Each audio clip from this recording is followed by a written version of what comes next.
Hello students, आज हम मिले हैं क्वेश्चन नंबर 5 में, लेकिन किसका है? 4.2 का चैप्टर नंबर 4 क्वाड्रेटिक इक्वेशन, उसमें एक्सरसाइज 4.2 और उसमें भी क्वेश्चन नंबर 5 में हम मिले हैं। क्यों मिले हैं? सम सीखने के लिए। तो चलो सीख लेते हैं। क्वेश्चन नंबर 5 में हमें क्या दिया है? Altitude of right angle triangle. Right triangle यानी क्या? तो उसमें कोई भी एक एंगल 90 डिग्री का होगा। कैसे होगा पता नहीं है, उसमें हाइपोटेन्यूस आ रहा है, बेस आ रहा है, एल्टीट्यूड आ रहा है, क्या है सब कुछ। तो पहले राइट एंगल ट्रायंगल ड्रॉ करेंगे और उसमें देखिए कि बेस क्या है, एल्टीट्यूड क्या है और हाइपोटेन्यूस क्या है। चलो यहाँ पर मैंने ट्रायंगल बना दिया है। सपोज उसको मैं नेम दे रहा हूँ ए, बी और सी। तो उसमें जो नीचे की साइड है उसको हम बोलेंगे बेस, यहाँ पर हो जाएगा बेस। और जो 90 डिग्री पे है उसको हम बोल देंगे एल्टीट्यूड। क्या हो जाएगा हमारा? एल्टीट्यूड। तो यहाँ पर मैं लिख देता हूँ altitude.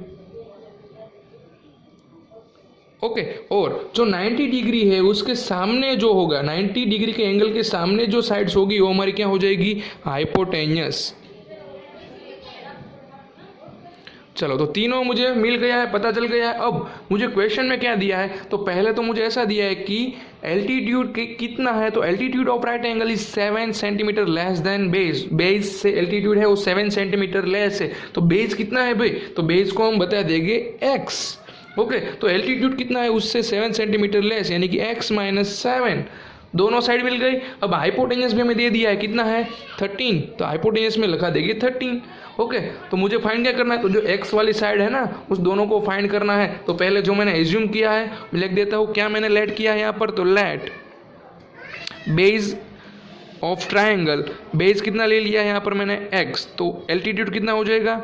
Altitude is equal to, altitude कितना है? तो 7 centimetre less than the base. Base से 7 सेंटीमीटर लेस यानी x माइनस 7। अब आपको क्या यूज़ करना है यहाँ पर?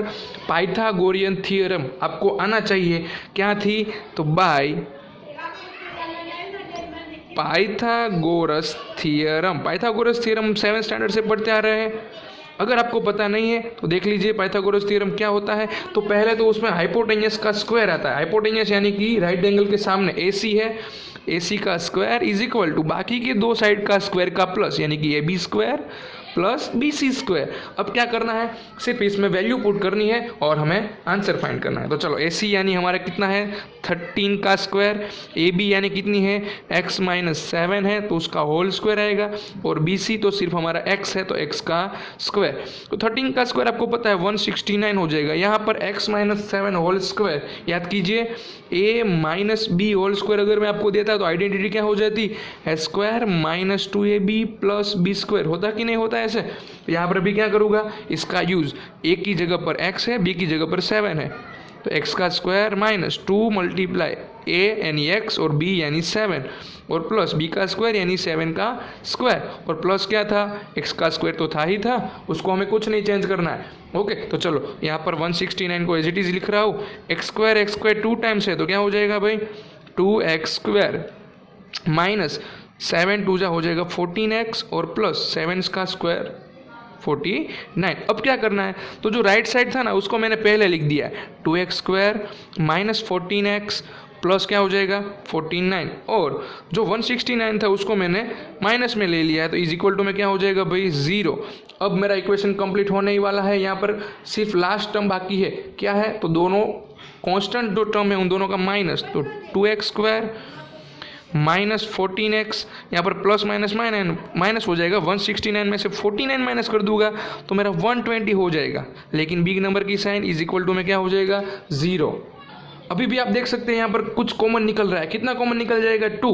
तो यहाँ पर देखिए, अगर आपका सम 4 चैप्टर का है तो यहाँ पर जितना भी कॉमन निकल जाएगा ना वो 0 की डिवाइड में ही चला जाएगा, तो हमें लिखने की ज़रूरत नहीं है। तो यहाँ से 2 कॉमन निकल जाएगा तो यहाँ पर क्या बच जाएगा? x स्क्वायर माइनस यहाँ पर हो जाएगा 7 2 जा होगा ना, तो 2 तो चला गया तो 7x बच जाएगा। यहाँ पर 62 जा, तो 2 चला गया तो क्या बच जाएगा? 60 इज इक्वल टू 0। यानी कि मेरा क्वाड्रेटिक इक्वेशन बन गया है। जो 2 था ना वो 0 की डिवाइड में चला गया, लिखने की ज़रूरत नहीं है, खामा 1 स्टेप बढ़ाने की ज़रूरत नहीं है। तो मेरा इक्वेशन मिल गया है। इसको हम सॉल्व कर देते हैं यूजिंग फैक्टराइजेशन मेथड। चलो यहाँ पर मेरा इक्वेशन कंप्लीटेड है, तो मुझे फर्स्ट और लास्ट का मल्टीप्लाई, यहाँ पर 1 ही होगा, 1 का 60 के साथ मल्टीप्लाई तो -60 ही रहेगा। इसका मुझे ऐसे दो फैक्टर निकालने हैं कि उन दोनों फैक्टर का प्लस और माइनस करके मिडल टर्म यानी कि -7 आना चाहिए। अब 60 का तो आपको पता ही है, 60 किसके टेबल में आता है, तो पहले तो 60 1 जा 60, तो इन दोनों का प्लस और माइनस करेगा तो मुझे 7 मिलेगा, कभी नहीं मिलेगा। उसके बाद होगा 15 4 जा, तो 15 में से 4 माइनस करूँगा तो 11 हो जाएगा, और प्लस करूँगा तो 19, वो भी नहीं चलेगा सर। तो क्या हो जाएगा, 12 5 जा भी 60 होता है भाई, 12 5 जा तो 12 में से 7 को निकाल दूंगा तो मेरा आंसर 7 बन सकता है। यानी कौन कौन से मुझे फैक्टर मिल गए, 12 और 5, तो मुझे दोनों का माइनस करके आंसर मिल रहा है, यानी कि दोनों को मैं ऑपोजिट साइन दूंगा। तो मैं यहाँ पर मुझे -7 तो बिग नंबर को माइनस और स्मॉल को प्लस, तो मुझे जो दो फैक्टर मिल गए उसको मैं कहाँ पर पुट कर दूंगा, यहाँ पर मिडल टर्म में, यानी कि x² - 12x + 5x -60 is equal to में हो जाएगा 0। अब आपको पता है क्या करना है, 2 2 की पेयर बना देनी है, पहले दो की और सेकंड दो टर्म की। तो पहले 2 में से कॉमन निकल जाएगा x, तो ब्रैकेट में क्या बच जाएगा, x - 12। अब आपको आंख बंद कर देनी है और यहाँ जो ब्रैकेट लिखा था वही आपको यहाँ पर कॉपी कर देना है, x - 12 ही आएगा। कैसे आएगा, तो मुझे x को तो अंदर रखना है, तो कॉमन क्या निकलना है, तो x के साथ में है +5, तो उसको मैं बाहर लिख दूंगा, इज इक्वल टू मैं कर दूंगा 0। यही मेथड आपको ईजी रहेगी। तो जो x - 12 है ना उसको मैं 1 टाइम लिखूंगा, और जो सेकेंड ब्रैकेट में आ जाएगा x + 5 इज इक्वल टू 0। अब क्या करना है, 0 को सेपरेट दे देना है, x - 12 को भी 0 लग जाएगा और x + 5 को भी लड्डू मिल जाएगा। अब लड्डू मैंने दोनों को दे दिया है, तो यहाँ पर क्या आंसर हो जाएगा भाई, x = 12 और यहाँ पर -5। लेकिन भाई ट्राइंगल है, ये थोड़ा कोई डिस्टेंस है जो नेगेटिव होगा, यहाँ पर कोई भी मेजर ट्राइंगल का नेगेटिव होगा नहीं, यानी कि यहाँ पर जो x - 5 है वो पॉसिबल नहीं है। तो मेरा आंसर कौन सा बन जाएगा, x = 12। पर x है क्या, तो x क्या था मेरा, बेस। तो यहाँ पर बेस का मेजर मुझे मिल गया है, बेस x = 12 सेंटीमीटर। और दूसरा क्या था, एल्टीट्यूड। तो एल्टीट्यूड कितना था भाई, एल्टीट्यूड कितना लेस था, 7, तो x - 7 हमने एज्यूम किया था, यानी कि 12 - 7, तो आंसर क्या हो जाएगा, 5 सेंटीमीटर। तो यहाँ पर मेरा सम 5 फिनिश हो गया है। लेकिन रुको, अभी भी एक सम बाकी है, आगे देखो थोड़ा, क्वेश्चन नंबर 6। तो चलो चलते कहाँ पर जाते हैं, क्वेश्चन नंबर 6 पे। चलो भाई आ गए क्वेश्चन नंबर 6 पे। तो यहाँ पर क्या है, द कॉटेज इंडस्ट्री, यानी कि कोई एक स्मॉल इंडस्ट्री है, जैसे उसको हम बोल सकते हैं गृह उद्योग बोलते हैं ना, वैसे ही कॉटेज इंडस्ट्री है। उसमें क्या प्रोड्यूस कर रहे हैं, कोई भी पोट्री आर्टिकल, यानी कि जो मिट्टी के टॉयज बना रही है, ओके, मिट्टी की कोई भी चीज़ बना रही है वो industry.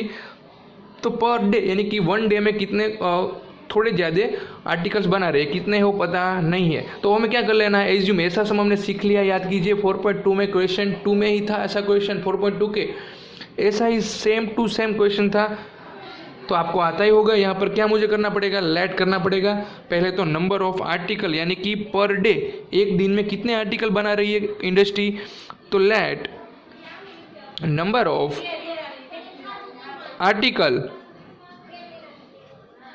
Articles is equal to x। सपोज इंडस्ट्री ने x जितने आर्टिकल पर डे बनाए, तो उस आर्टिकल का रेट, कॉस्ट क्या है, तो it was observe a particular day the cost of product of each article, यानी कि पर आर्टिकल, एक आर्टिकल की प्राइस कितनी है, तो 3 more than twice the number of article produce on a day. तो एक आर्टिकल की प्राइस इतनी है कि जितना प्रोडक्ट बन रहा है, यानी कि आर्टिकल्स बन रहे हैं उसका ट्वाइस, 2 टाइम्स और 3 मोर, यानी कि उसमें प्लस क्या कर देना है, 3। तो यहाँ पर मुझे क्या मिल जाएगा, cost of each article, each यानी एक एक आर्टिकल की प्राइस मुझे मिल जाएगी, कॉस्ट ऑफ ईच आर्टिकल्स क्या हो जाएगा, तो जितने प्रोडक्ट बन रहे, जितने आर्टिकल बन रहे उसका ट्वाइस और मोर 3, यानी कि +3। तो यहाँ पर मुझे मिल गया है 2x + 3। अब total cost of production that day was 90। Total कितना प्रोडक्शन का कॉस्ट है, 90। यानी कि सपोज x टॉय बन रहा है और एक टॉय की प्राइस 2x + 3 है, तो टोटल कॉस्ट कितनी होगी सभी टॉयज़ की, सभी आर्टिकल्स की, तो दोनों का क्या कर देना है, मल्टीप्लाई। तो मुझे टोटल कॉस्ट मिल जाएगी x का और 2x + 3 का मल्टीप्लाई कर देंगे। तो मुझे आंसर क्या मिल जाएगा, टोटल कॉस्ट 90। ओके, समझ में ना आया हो तो एग्जांपल ले लीजिए। सपोज मैं आपको बोल रहा हूँ कि आपके पास 3 आर्टिकल्स है, आपने टोटल एक दिन में 3 आर्टिकल्स बनाए। अगर मैं आपको ऐसा बोल दूँ कि एक आर्टिकल की कॉस्ट आपको पड़ रही है 10 रुपीज़, तो टोटल कॉस्ट कितना होगा 3 आर्टिकल का, तो भाई 10 और 3 का मल्टीप्लाई, 10 3 जा 30 करेंगे कि नहीं। तो इसी तरह यहाँ पर भी क्या करना है, दोनों का मल्टीप्लाई। तो चलो मल्टीप्लाई तो आपको आता ही है, दोनों के साथ मल्टीप्लाई, तो 2x² प्लस हो जाएगा 3x, और जो 90 है वो माइनस में आ जाएगा ना, तो -90 इज इक्वल टू क्या हो जाएगा 0। अब क्या करना है, यहाँ पर कॉमन तो कुछ निकलता नहीं है, तो इसको फैक्टराइजेशन मेथड से सॉल्व कर दीजिए। चलो करते हैं। तो चलिए यहाँ पर मैंने मेरा जो क्वाड्रेटिक इक्वेशन था वो मैंने लिख दिया है। तो यहाँ पर मुझे क्या करना पड़ेगा भाई, फर्स्ट और लास्ट का मल्टीप्लाई, 90 2 जा हो जाएगा 180 -180, इसका मुझे फैक्टर निकालना है और मिडल टर्म में लाना है +3। ओके, 2 फैक्टर ऐसे निकालने हैं, उसका प्लस और माइनस करके लाना है 3। तो अगर आपको नहीं आ रहा है 180 का डायरेक्ट, तो क्या कर देंगे हम यहाँ पर फैक्टराइजेशन मेथड। चलो तो यहाँ पर मैं फटाफट 180 के फैक्टर निकल देता हूँ। 2 से चलेगा तो 2 90 जा, अब 2 45 जा, अब 2 से नहीं चलेगा क्योंकि यहाँ पर इवन नंबर नहीं है। 3 से 3 15 जा, 15 तो 5 से करेंगे, सॉरी 3 से ही 3 5 जा और 5 1 जा। अब आपको इसमें से ऐसे 2 मल्टीप्लाई करके आंसर लाने हैं कि उसका प्लस और माइनस करके 3 आना चाहिए। तो यहाँ पर देखिए 2 2 जा 4, इन दोनों का 4 हो गया, और नीचे का सभी का करेंगे तो 45 होगा। तो 45 में से 4 माइनस करेंगे तो 3 आएगा, नहीं आएगा। तो 4 था ना, उसमें मल्टीप्लाई में और एक 3 कर देता हूँ, तो कितना हो जाएगा 12, और नीचे दोनों का कितना हो रहा है 5 3 जा 15। तो 15 में से 12 माइनस करूँगा भाई, तो मुझे आंसर 3 मिल रहा है। तो यहाँ पर मेरे 2 फैक्टर मिल गए, 15 और 12। दोनों का माइनस किया यानी कि दोनों को ऑपोजिट साइन मिलेगी। मुझे +3 लाना है, तो बिग नंबर को प्लस, स्मॉल को माइनस, मिल गया है दोनों। तो या इसको मैं कहाँ पर पुट कर दूंगा, यहाँ पर मिडल टर्म में 2x² प्लस हो जाएगा 15x माइनस हो जाएगा 12x -90 इज इक्वल टू हो जाएगा 0। अभी तो आपको पता ही क्या करना है, 2 की पैर बना देनी है। तो फर्स्ट पैर में से वही कॉमन क्या निकल जाएगा, सिर्फ x दिख रहा है, तो ब्रैकेट में बच जाएगा 2x प्लस 15। अब सेकेंड ब्रैकेट यहाँ पर 2x प्लस 15 ही पुट कर देना है, लेकिन थोड़ा सा यहाँ पर देखिए, यहाँ पर मुझे 2 और x रखना है, यहाँ पर सिर्फ x है तो यहाँ 12 है, तो 2 कब आएगा, यहाँ पर 6 2 जा करेगी 12, तो 2 रहेगा, तो कॉमन क्या निकालना पड़ेगा भाई -6, यहाँ पर देख लीजिए, और इज इक्वल टू में 0 है। तो अब क्या करना है, तो जो कॉमन ब्रैकेट है उसको 1 टाइम, और बाकी बच गया x -6 इज इक्वल टू कर दीजिए 0। अब दोनों को सेपरेटली 0 दे दीजिए, 2x plus 15 is equal to भी 0 और x -6 इज इक्वल टू भी 0। तो यहाँ पर मुझे 2 आंसर मिल जाएंगे। पहले x is equal to direct लिखना हो तो 15 है वो माइनस में चला जाएगा, और 2 मल्टीप्लाई में से डिवाइड में, और यहाँ पर हो जाएगा x इज इक्वल टू 6। लेकिन यहाँ पर 15/2 क्या है भाई, x हमने क्या एज्यूम किया था, नंबर ऑफ आर्टिकल। तो आर्टिकल भाई माइनस थोड़े होते हैं, तो फर्स्ट पॉसिबल नहीं है। तो हमारा पॉसिबल क्या हो गया है, x इज इक्वल टू 6, यानी कि मुझे दोनों आंसर फाइंड करने थे, कॉस्ट भी फाइंड करनी थी। तो यहाँ पर मुझे पहले क्या मिल गया है, आर्टिकल्स मिले हैं सिर्फ। तो पहले जो आंसर मिला है मैं यहाँ पर लिख देता हूँ, नंबर ऑफ आर्टिकल्स।